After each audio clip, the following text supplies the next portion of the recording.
4 days more for Ghana to decide. Hashtag Stop Galamsey now still on. Good evening and welcome to Newsnight. Tonight, ongoing Parliamentary Impasse hits hard at the economy as Finance Minister reviews its chances of accessing millions of dollars from the World Bank and restructuring of critical debt in the energy sector hang in the balance. Therefore, to say that the economy has not been affected by the impasse is to treat it mildly. It has. For example, we should have passed certain legislation that would have qualified us to receive $300 million from the World Bank.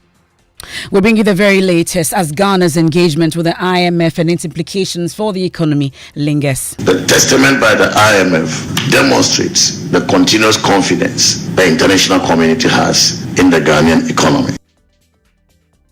Also, we have moved from taxation to robbery. That's according to anti-corruption crusader and former Auditor General Daniel Domelovo, as he proposes changes to the constitution, including tightening the procurement laws to halt illicit financial flows. Promise that this country is moving from taxation to production, is that not it? But we move from taxation to robbery. After all this, if you look at the use to which they put the money, that is my biggest challenge. We have details as he urges anti-corruption agencies to remain vigilant, warning that many institutions engage in unnecessary end-of-year procurement, often lacking value for money. The biggest problem in the public sector is that type of procurement which happens not because they need the thing, but because the financial year is coming to an end. Also tonight, anti-corruption agencies combine forces to condemn vote-buying incidents recorded in the special voting, urging all citizens to exercise their right to vote responsibly, reject inducement and hold political actors accountable. We'll hit the campaign trail and John Mahama has been refuting claims linking him to an attack on the convoy of Santehene in Techiman. Details as it dismisses a circulating video as fake and a deliberate attempt to damage his reputation. Be a friend of fake news. I no pay me sorry ya mahuba. I had me picture atare ho. Ekeka and send me no so seat of government enim hubi. Yes me makofa enkoda bi what Techiman so omonto abo embo otumfo. Campaign na to nsi omunti. Aka mo entrodi. Details as Ghana Police Service launches urgent probe into the alleged attack on a Santehene Otumfo Seitu's convoy in Techiman, plus hits the camp of the NPP as Dr. Mahmoud Bawumia wraps up his constituency-based campaign. In business, Finance Minister Dr. Mohamed Amin Adam points to latest IMF verdict on the economy, a sign that it has indeed fully recovered. And in sports, Ghana's Black Maidens intensify their preparations for the WAFU B Under-17 Girls Tournament with 3 crucial friendlies lined up in the coming days, including a match-up against Women's Premier League side, the Epiphany Warriors. Also tonight, Shraj calls for inclusion of persons with disabilities in governance and improve accessibility for voting as Ghana joins the rest of the world to mark International Day of Persons with Disabilities. On the second floor. And you have to climb up by stairs to go and exercise your franchise. What have you made in terms of wheelchair-based persons? That and more in tonight's edition of Newsnight. Please do all to join us with your thoughts, your comments via WhatsApp is 055-1111-997. We're live on Joy 99.7 FM here in Accra, in Kumasi on Love 99.5 FM. We're on myjoyonline.com, X Spaces, also on Facebook. You can hit us with the hashtag Newsnight. I am MFA Apau. Details shortly. Thanks for sticking with us. This is your home of independent, fearless and credible journalism. We start off from the economy, and the Finance Minister Dr. Mohamed Amin Adam has today been giving updates on the state of Ghana's economy, and he's revealed that the ongoing stalemate in Parliament is hitting hard at the economy. There've been a parliamentary deadlock for more than a month after Speaker Alban Bagbin declined a request by the majority to reconvene the House before the election. Now we know that the House will be reconvened on the 16th of December after the election. Briefing journalists during the monthly economic update, the Finance Minister said its chances of accessing some funds from the World Bank has hit a snag. Then on the standoff in Parliament, certainly when Parliament is not functioning, it affects the government, it affects the people of Ghana. I mean, we are a Parliament that is elected by the people of Ghana to represent them. And so when there's an impasse, it means that the people don't have representation because the work of Parliament is halted. Therefore, to say that the economy has not been affected by the impasse is to treat it mildly. It has. For example, we should have passed certain legislation that would have qualified us to receive $300 million from the World Bank. The World Bank has not disbursed the money because those bills have not been passed into law because Parliament is not working as it should. And so this is just one example of how the impasse in Parliament has affected the management of the economy. But in spite of that, as I said earlier, we have stayed the course. The economy is strong. We are within the budget, and we will make sure that we achieve the fiscal objectives for the year, the budget year. He also adds that restructuring of debt owed independent power producers have also stalled as a result of the parliamentary standoff. Growth has already moved towards the pre-COVID trajectory, and all indicators really will follow with the sustained implementation of the good policies that we are pursuing. Then you are talking about IPPs, their restructuring, the status of it. Yes, we concluded negotiation with them, and some of them have signed off. For example, AXA has signed off, and we are implementing the restructured IPP, PPA. Asogli also is about to sign off. The Senate has signed off. What is outstanding is the one with Senpower and Amandi, because they are required to go to Parliament for parliamentary approval. And we all know the story about Parliament. And so until Parliament returns and approves those two PPAs, they will remain outstanding. Meanwhile, government has met our side of the obligation. We have met our obligation. We have paid the one-off payments we're supposed to make to them. We have done everything. We haven't missed on a dollar. And so while we wait for Parliament to approve those restructured PPAs, I can say that we have been very religious with our side of the bargain. So this is the status I can provide on the IPP debt restructuring. Well, the finance minister also indicates that the government has placed the economy on a sound footing for further growth. Has not yet released the Q3 GDP data for the year. Data from the Bank of Ghana shows GDP growth was still robust in the third quarter, with the composite index of economic activity, CIEA, recording a growth of 2.8% for Q3 of 2024. This is a strong rebound from the contraction of 2.4% observed during the same period in 2023. And so this gives us a sense that growth is going to do pretty well in Q3. We have outperformed the inflation target set under the program. Inflation has continued to decline from a peak of 54.1% in December 2022 to 22.1% in October 2024. Influenced by reductions in both food and non-food inflation. We've also made significant progress in our fiscal consolidation efforts, thereby improving the primary balance on commitment basis by 4 percentage points from a deficit of 4.3% of GDP in 2022 to 0.3% in 2023. And we are on course to improving the primary balance further to a modest surplus of 0.5% of GDP by the close of the year.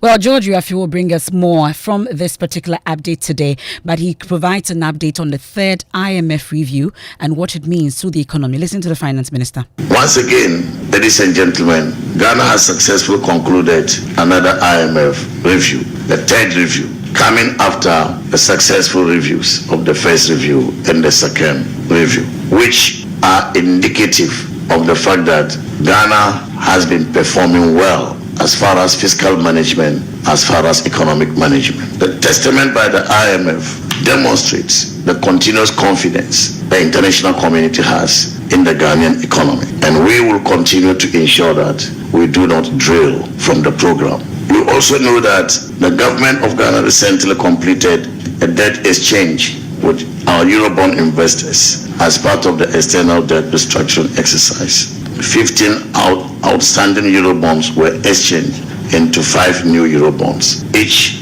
with unique financial terms to suit various categories of investors. The reduction in the face value of the Eurobond had a significant impact on the debt stock of October 2024, as well as the debt to GDP ratio.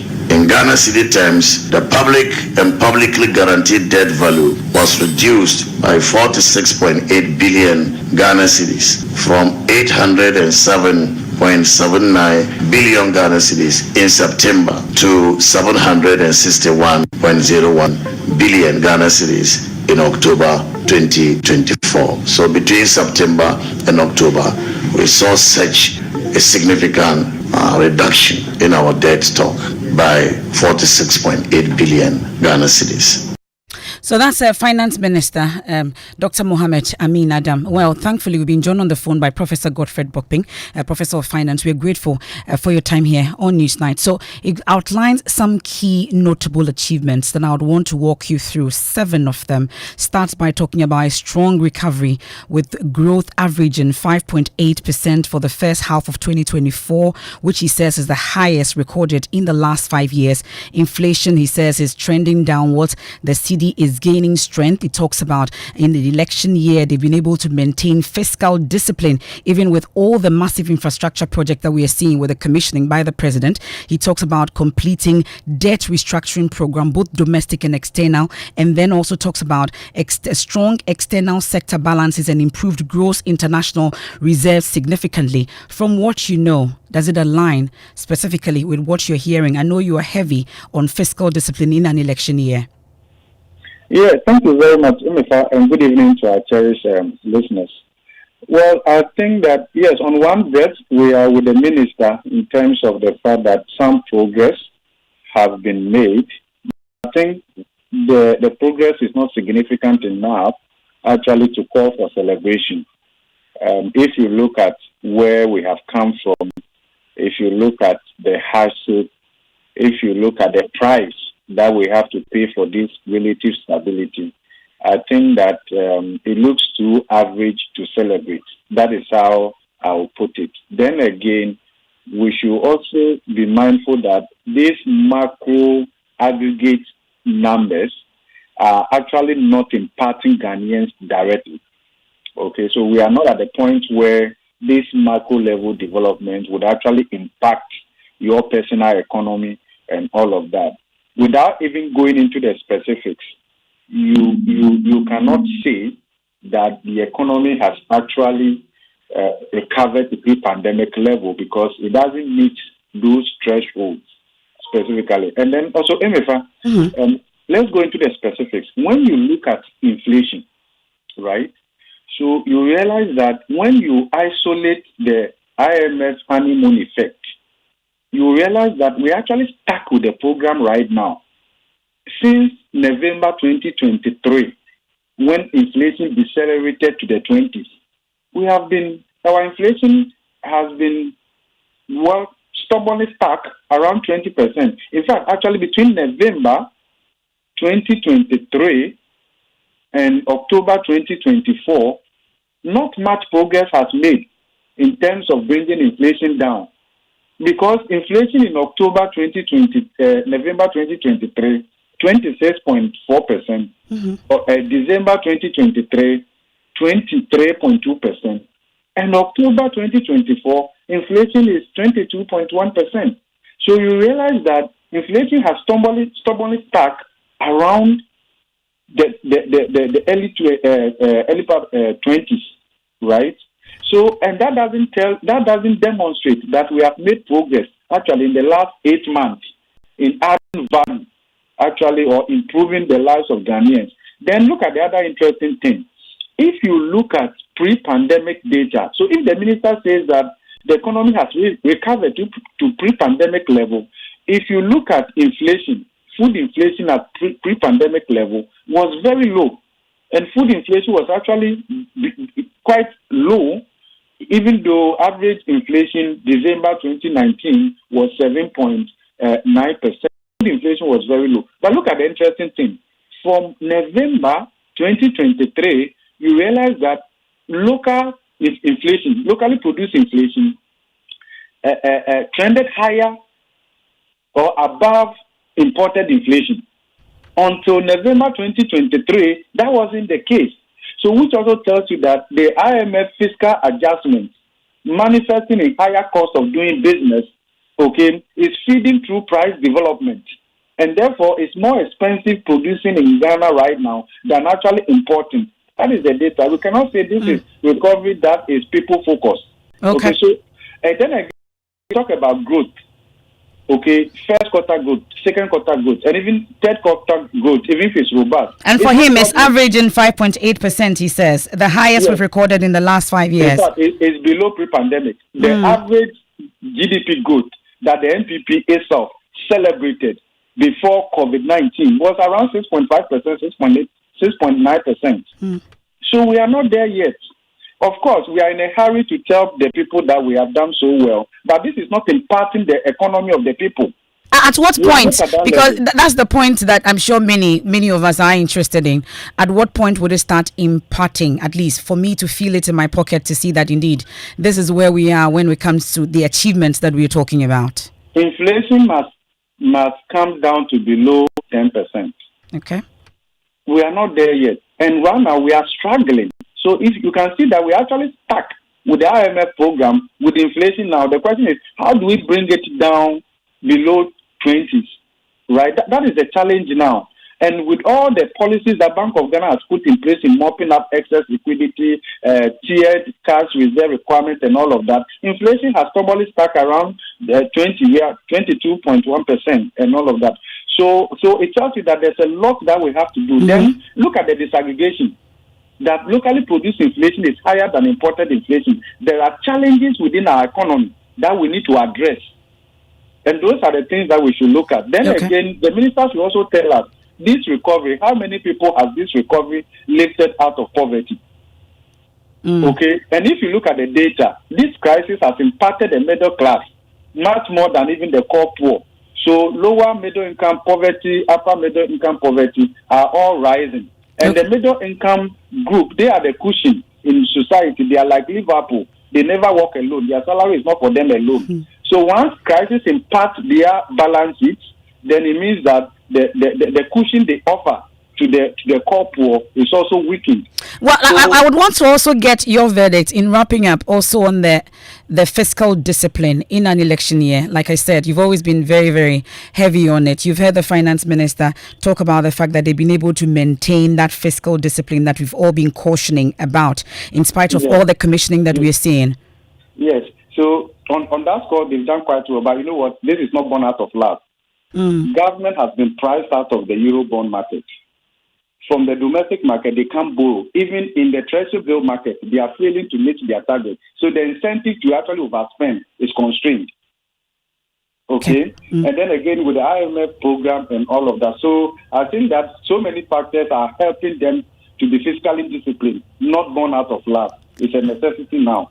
That is where we find ourselves. But let's bear in mind that the suffering Ghanaians are going through, this recovery, this stability is yet to impact them positively. Okay, we are grateful. That's Professor Godfred Bokping there. His immediate reaction to that update that was given by the finance minister earlier today. Of course, a number of achievements that the finance ministry points to in terms of on the macroeconomic front for the year 2024, which he says includes but not limited to what I've been outlining. Inflation seeing a downward trend, the CD also gaining strength, also the strong economic growth amongst others, and maintaining fiscal discipline. And like I said, Joy News editor, Joy Business editor George Riafe will join us shortly with more from that update and what we are seeing in terms of the gains that the finance minister talks about that has been made on the economic front. Well, let's move on to some other stories now. We've moved from taxation to robbery.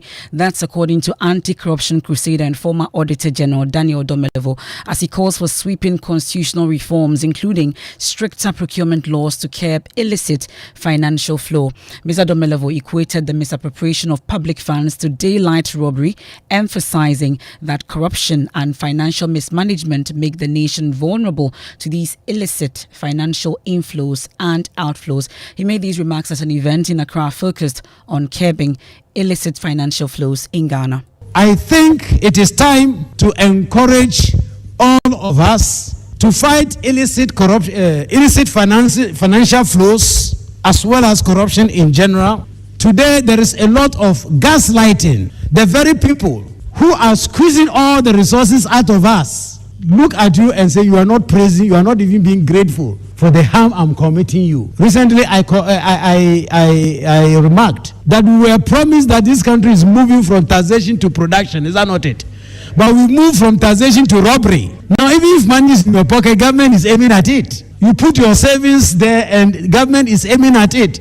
You go and buy treasury bills. If you don't take time, it may go after the bonds, etc. have gone. Even when you are paying government, you pay tax. I hope you are aware of that. And that is as if it's not enough. To me, what pains me is, after all this, if you look at the use to which they put the money, that is my biggest challenge. Illicit financial flows, which comes in a multifaceted manner. It has different causes. I would like to say that we also have to be multifaceted in the solution. And the first thing I think we must try and do as a country is to have an effective and efficient public financial management system. Well, he also revealed that many public institutions engage in unnecessary end-of-year procurement, often lacking value for money. He's pushing for stricter and harsher punishment, especially for public officials not declaring their assets as well. The biggest problem in the public sector is that type of procurement, which happens not because they need the thing, but because the financial year is coming to an end. They say, if you don't blow the money, finance will not give you next year. So you must blow the money. So they buy things they don't need. So many ministries and departments and agencies. You yourself, you have seen them. Haven't you seen cars bought and parked? Haven't you seen government buildings even standing, not used? So where's the value for money?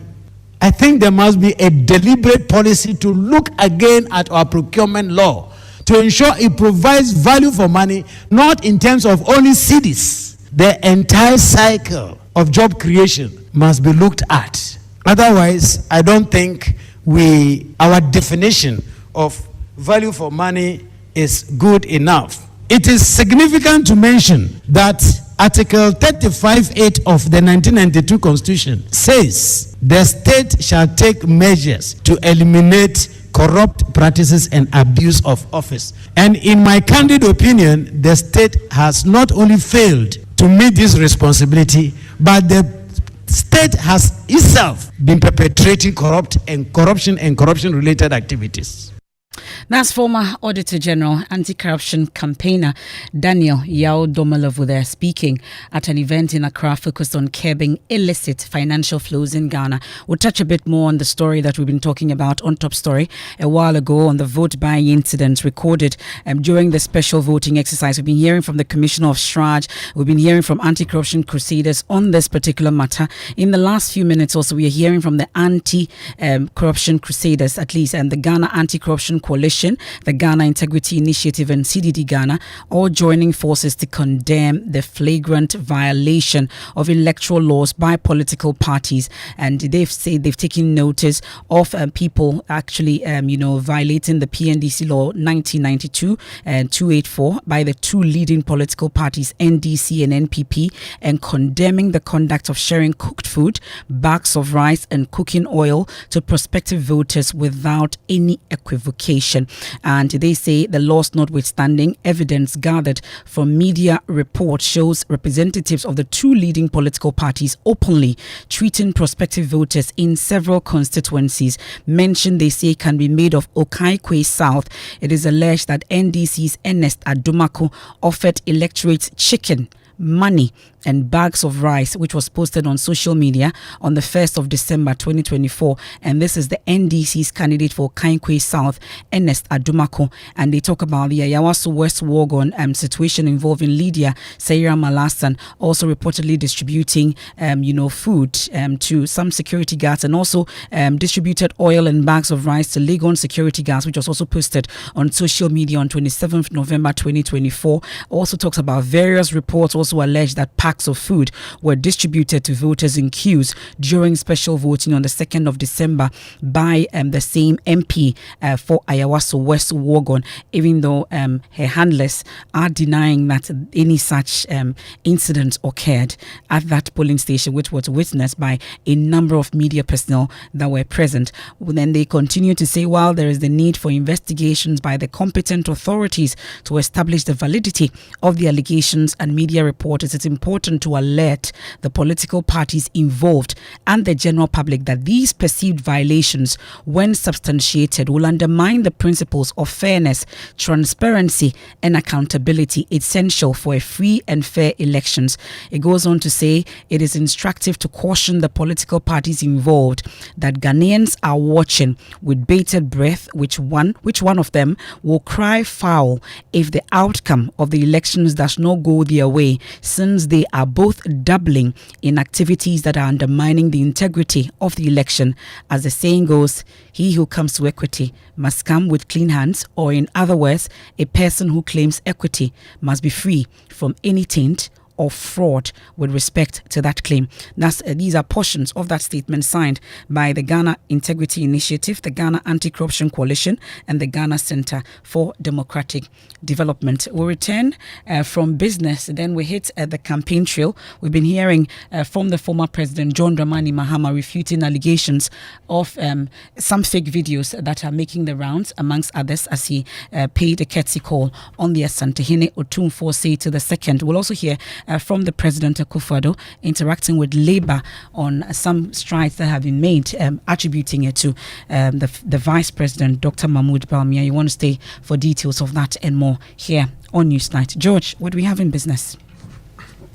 Well, we still have something coming from the Minister of Finance. It's a press conference where he's pointing to the verdict by the IMF on the economy, insisting that it shows that the economy has fully recovered.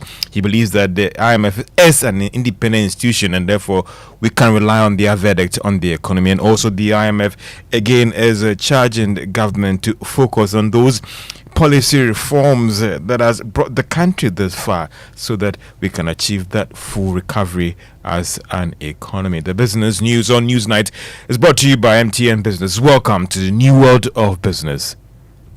You welcome back to Business on Newsnight. Now, Finance Minister Dr. Mohamed Amin Adam has maintained that the IMF's latest verdict on the economy shows that it has fully recovered. The IMF, in its report on Ghana, described the country's program performance as satisfactory and yielding the desired results. Now, this influenced the disbursement of some $360 million that should hit Bank of Ghana's account before Friday, that is this week.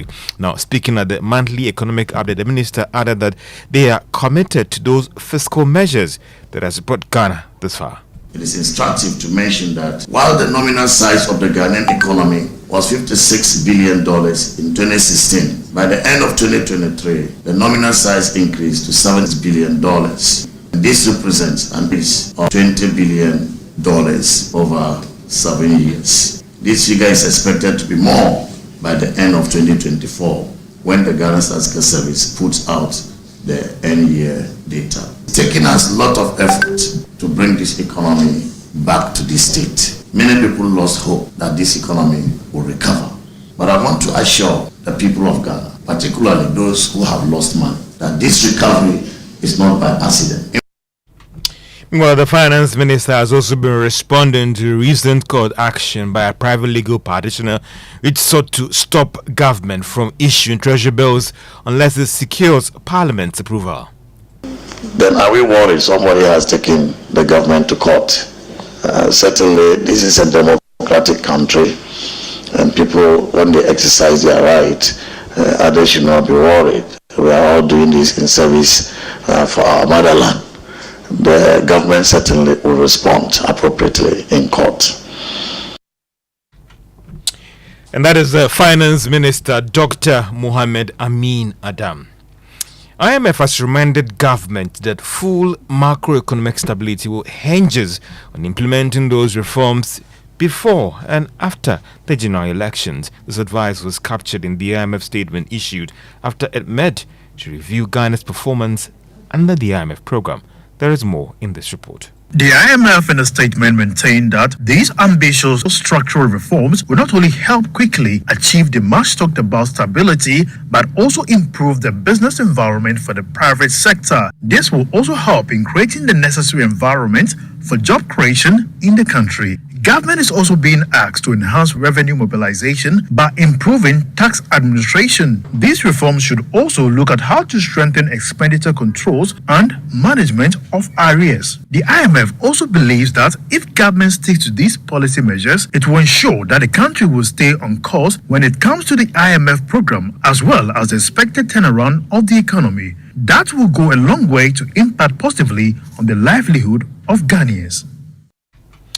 And that is a business desk report. Now, the price of the Ghana gold coin has slowed to new levels. Now, the Bank of Ghana is today selling a quarter of an ounce at 11,149 Ghana. The move has been linked to the current recovery of the local currency against the dollar, since what the Bank of Ghana sells to us locally is based on the previous price closed in London when it comes to the bullion quotes that is offered by the Association of Bullion Gold Operators in London. The central bank last week started selling the coin after the necessary arrangement was finalized by the Bank of Ghana.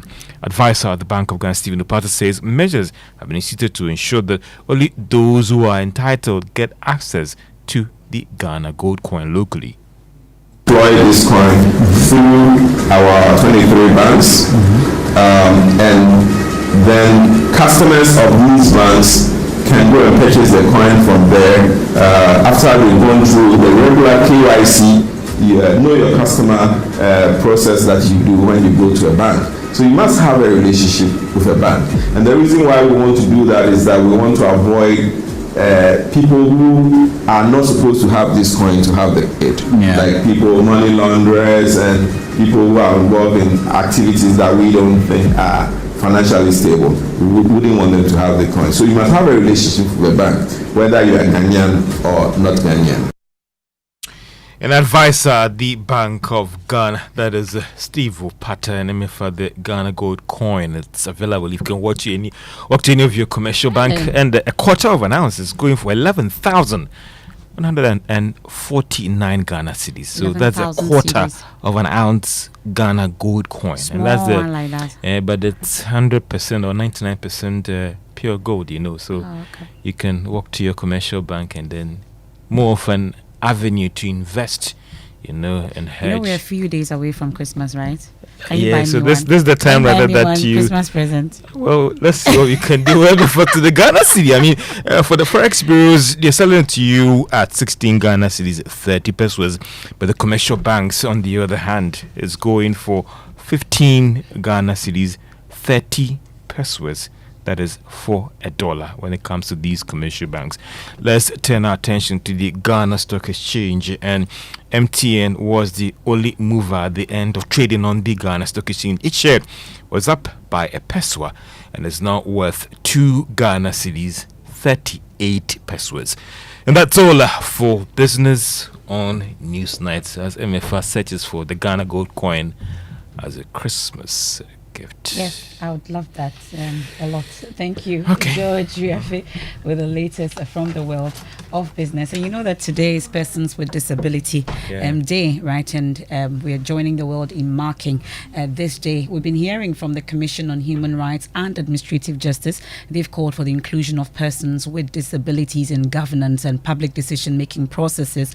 Shraj emphasizes the importance of building an inclusive society where the voices of PWDs are heard and respected at all levels of governance. My colleague Kenneth Jesse has more in the following report. As Ghana prepares for its upcoming general elections, Shraj Commissioner Dr. Joseph Whittle has called on the Electoral Commission to take proactive steps to ensure accessibility for persons with disabilities at polling stations. Disabled persons, are we in a position to understand the placement of the ballot box? Does it give an opportunity to every person to reach and utilize it? If you go and put the ballot box on a second floor and you have to climb up by stairs to go and exercise your franchise, what position, what have we made in terms of wheelchair-based persons or persons who are, not able to see? He highlighted the need for deliberate policies and practices to integrate persons with disabilities into decision-making processes, stressing that their perspectives and experiences are critical for crafting effective and equitable policies. What the statement, of course, it relates to your question. What the statement seeks to draw attention to is, one, are we satisfied that we are living 8% of our population behind when it comes to inclusive leadership? Because that is what the Ghana Statistical Service found in the 2021 census. The call by Shraj is part of a broader effort to address systemic inequalities faced by persons with disabilities in Ghana. And that's Kenneth JC's report there on persons with disabilities as we mark the day today. It's time for sports. Musbao, what do we have? Well, for the Black Maidens, they are gearing up for the WAFU B Under 17 Girls Tournament with 3 friendlies will be lined up for them, with the games scheduled to be played at the Ghanaman Soccer Center of Excellence. The first match is going to be against Roots Sisters on Wednesday, December 4, and that will be followed by Epiphany Warriors on Friday, December 6, and they'll wrap up the preparation on December 8 against Sisamba Ladies on Sunday. Now, the head coach is Coach Joe Nana Adakwa, and he's looking to fine-tune his team's preparation for the tournament, which is set to take place from December 12 to 26 at the same venue in Pram Pram. Well, Ghana will be hosting the maiden edition of the tournament, and the Black Maidens have been paired alongside Benin and Burkina Faso in Group A, and are looking forward to make good use of these friendlies as they prepare for the competition. Well, to the Ghana Football Association now, and former Minister of Youth and Sports Nilante van der Poel has torn into the Ghana Football Association, saying that the management of the Black Stars is accounting for the poor performance of the team. According to him, he says even if Pep Guardiola comes to manage the Black Stars with the current individuals at the helms of the Ghana Football Association, there is no way that Pep Guardiola will succeed with the Black Stars. You qualify for World Cup. You qualify for a Cup of Nations. No, we are not going to Cup of Nations. If I were sports minister, I will disband the GFA. We are not going to be at the Africa Cup of Nations. FIFA will suspend us for 6 months, and we'll use that period to put things in order. So we build a team for the next AFCON qualifiers. Let's ask ourselves, why should we always sit and allow the GFA sack the coach when the Black Stars fail? What is going on in Ghana football? If you hire Pep Guardiola or any top coach and we don't change the structure, we will still fail. We have created a structure where the players of one person are playing for the Black Stars. That's Nilante van der Poel on the Ghana Football Association. Can he dissolve the GFA? Can he do it? That's I am from. Yeah, because I am from. Yeah. That's Thank you very much, Ms. Bao. Thank you for the latest from the world of sports. Now, a big announcement was made towards this particular month, and I must say that we are 3 days into that particular announcement. I'm talking about the rollout of the nationwide free dialysis treatment that was announced both by the Vice President and, of course, also by the National Health Insurance Authority. We've been engaging extensively on this matter, but at least let's get some updates since that rollout started on the 1st of December. And thankfully, we've been joined in the studios by the CEO of the National Health Insurance Authority, Dr. Dacosta Boaji. We are grateful for your time here on Newsnight. Thank you, MFA. I bet you must have been busy with this particular rollout. Let's get updates on it. How has it been so far? We're 3 days into it. Thank you, MFA. It's going smooth. So what we did was we wanted to get it right. So we placed 2 of our staffs in all the centers that we selected. Initially, we came up with 40 centers, but on assessment, we noted that only 20 were ready, and they have started without any problems. So our staff are also there to help them and I was at Kolebu yesterday to monitor for myself what was obviously happening. Everything is going on well, and there's excitement within the the patients and their families, and also within Ghana. Okay, well, the key concern, at least when the announcement was made, at least from our checks with a few of the hospitals, at least Komfo Teaching Hospital, they raised concerns about the dialysis machine and hoping that they could get support in terms of augmenting what they had at the time. You mentioned some time back that you were trying to procure, amongst others. Do we have the machines now? Okay, thank you. So during the pilot, we noted that as a challenge, so we tried to address it. So in consultation with World Bank, we have procured 45 of these machines. 7 have actually been installed at the Kolebu Teaching Hospital. 23 are currently being cleared. 15 have actually been ordered and is on the way. So each of these machines, also the 15 of these machines comes with 2,000 set of consumables. So for the 45, it comes with 6,000 set of consumables. And for this reason, we believe that we will be able to give each of the piloted hospitals, those hospitals that we use for the pilot, we'll be able to give them some machines very soon. But you see, government do have a comprehensive plan. Now, what we're doing is that already we fund acute renal disease.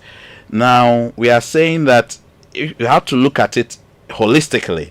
And doing that means that we have to introduce what we call the preventive promotive health care. So because most of these kidney diseases emanate from hypertension, diabetes. So we have introduced what we call the annual health check, where every Ghanaian is being given the opportunity on their month of birth at any health facility of their choice to do basic BP, sugar, and BMI checks. You can also have this access virtually.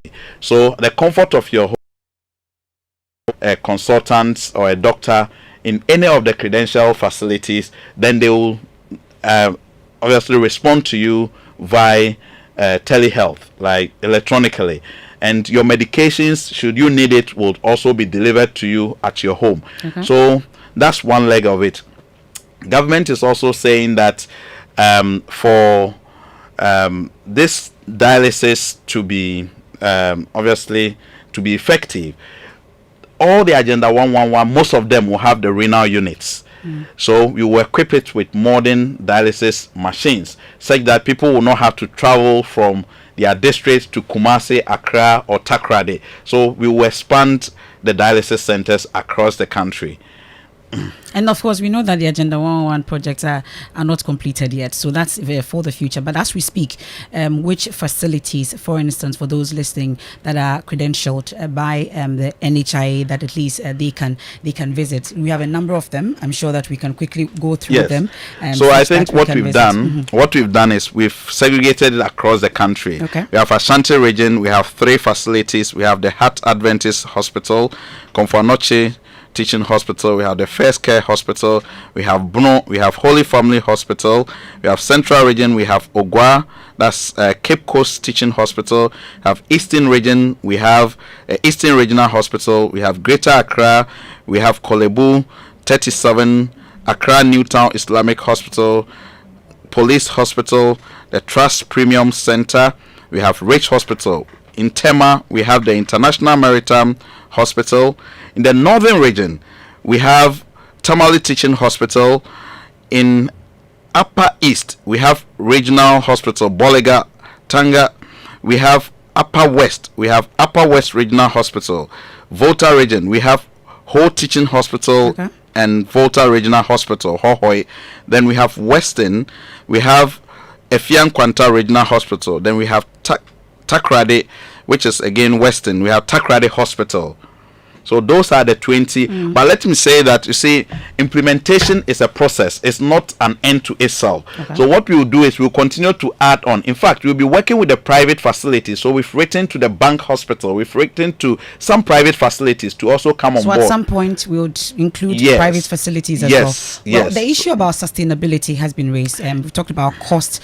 You've talked about rolling out and giving some 200 million cedis already in terms of payment. But sustainability is the concern for many. How are we hoping to sustain this? Okay, so we have modeled this for the next 10 years, and it is sustainable on the NHIS benefit package. Okay. So let me again inform Ghanaians that once we have added it permanently on our benefit package, no one can take it off. And it is within our mandate to do that with the minister, and we have done that.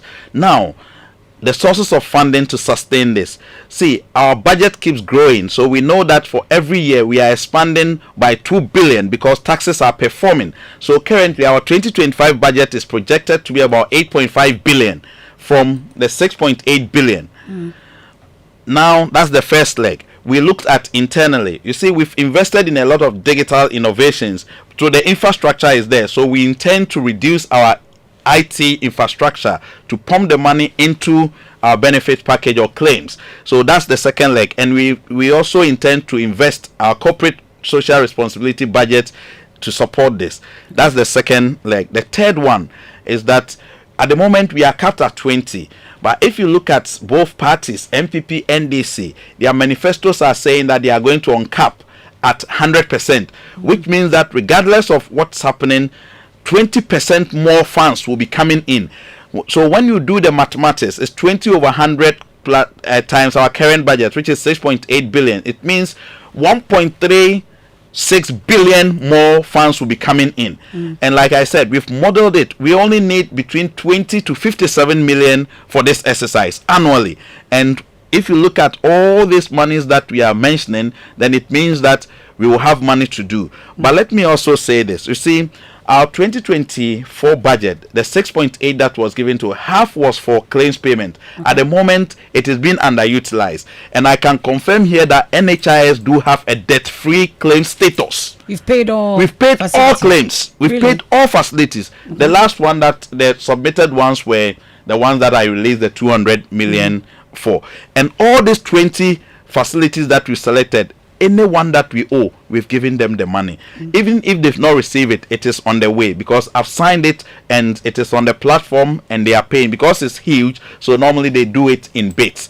So we are making sure that by 2024, ending December, we continue to maintain a debt-free NHIS claims payments. Okay, but the concern is if it's so doable, I'm talking about the free dialysis, why did we wait up until now? Why now? Is it because of the elections? MFR, see, you know me. I came in not too long ago. When we started this, I mean, I did not even think of any political distance, so it has no political correlation. The only thing is that, you see, it's the government that is in it. I'm part of the government.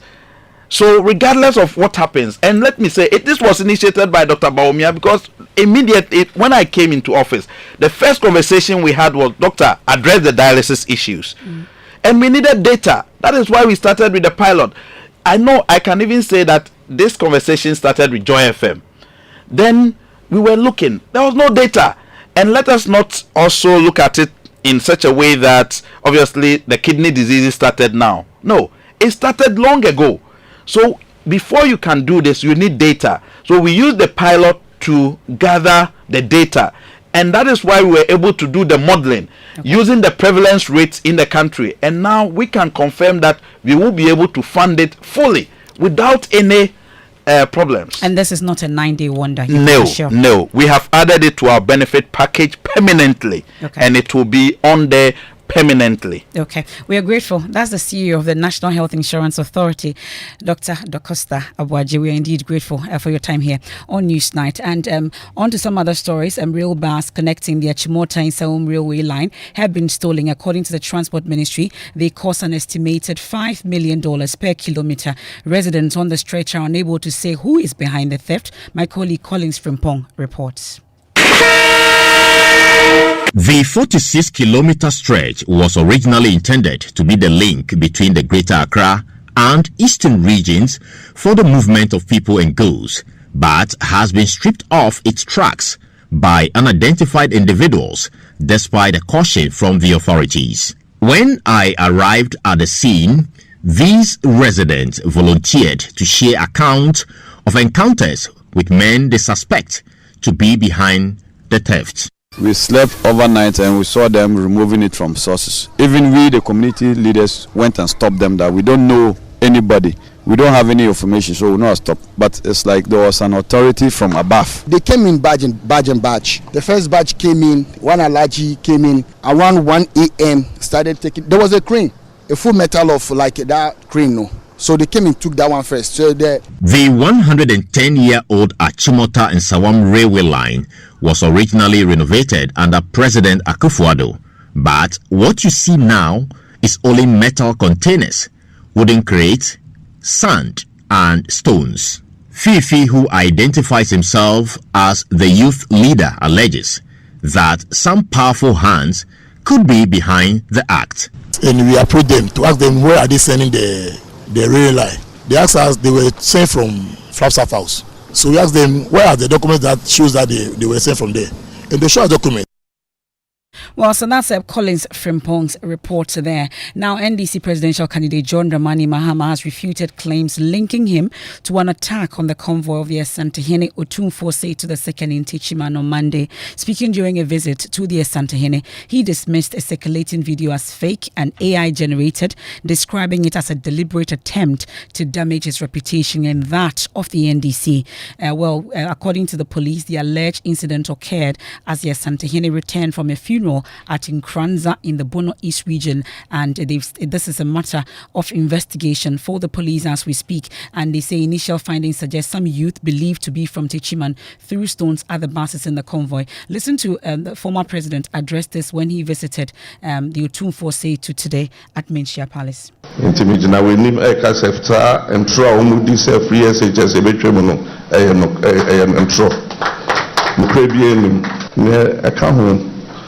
Na afe e obi bi a friend fake news itimide abefo computer eye bibia obi ti a obeka se eye woni anopo e me sorry ye mahu ba ko e wo phone so aye de me picture atare ho na omo kan sem omo afamene e no mo de ase computer so e kan ensem na eni ho ni na so ye seat of government enim hubi our department or Omejuma says fake news no Omode Etuja. I'm a pay me sorry now cramming so be concranza a year and me bompai saying I'm found comra. I'm a pay me sorry yes me makofa and could I be what teaching my son to abo and bo otum for a entina me say campaign not to assume account mo and trudi nana way na enim and so me say yanyame o hatasuri onimobia kuma na onimse yese onu na esi hene na mewogidie se obehu Ghana mobo se nia yenuanu mi abeye e ka mo abo Ghana esika sema se nyame ebi si hene a obeboa na esiesie sa nyoma nyina na bibia abeye na Ghana for eho atom.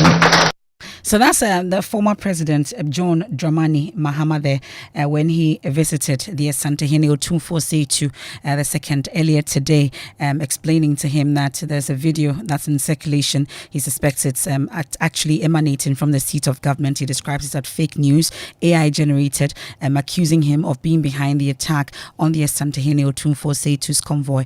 This an allegation he actually dismisses and mentions that it's because the NPP's campaign is in waters or really has fallen flat. Reason why they are actually putting these things out. Well, we've been hearing also from the NPP presidential candidate. He's wrapped up his constituency-based campaign in the 276 constituencies, gearing up for the elections. And for him, he's been stopping in the New Joabin South constituency, and he dismissed the NDC's claims of a superior economic track record. Listen to him. year 2 about 2016 and a year no free a buying and then or say or person samba bium mo person samba bium dear ben no deba e dum so ana ya confirm ana nko kon kitin and then he lost the elections in 2016. Today he wants to come back. Do you want him back? What is he bringing again? Is it intermittent power supply or chicks? Are they what he's bringing back? Usha, jobs. We have created more jobs than you. We have done more agriculture than you. More industry than you. more roads than you, more railway than you, more airports than you. That's Dr. Mahmoud Baumia there, ending today's edition of News 9. We've been hearing from the Council of Elders of the National Democratic Congress. We'll bring that to you. Subsequently, also, President Akufo-Addo engaging Labour on achievements that has been made under his administration. That and more. Subsequently, also on myjoyonline.com. It's time for the gigs. Hi, and Dubia is here. Beautiful hair. Thank you. Really, what are we talking about tonight? Still everything about elections. We are looking at it from the tech side, talking about some innovations in election technology. So yeah, people should just stay tuned. What can be some of the improvements in our current system if we want to include some tech-related things? Well, we look out for that, and we're staying with you, Edubia, and the team on the Geek Squad. I am MFA Pau. Have a good evening.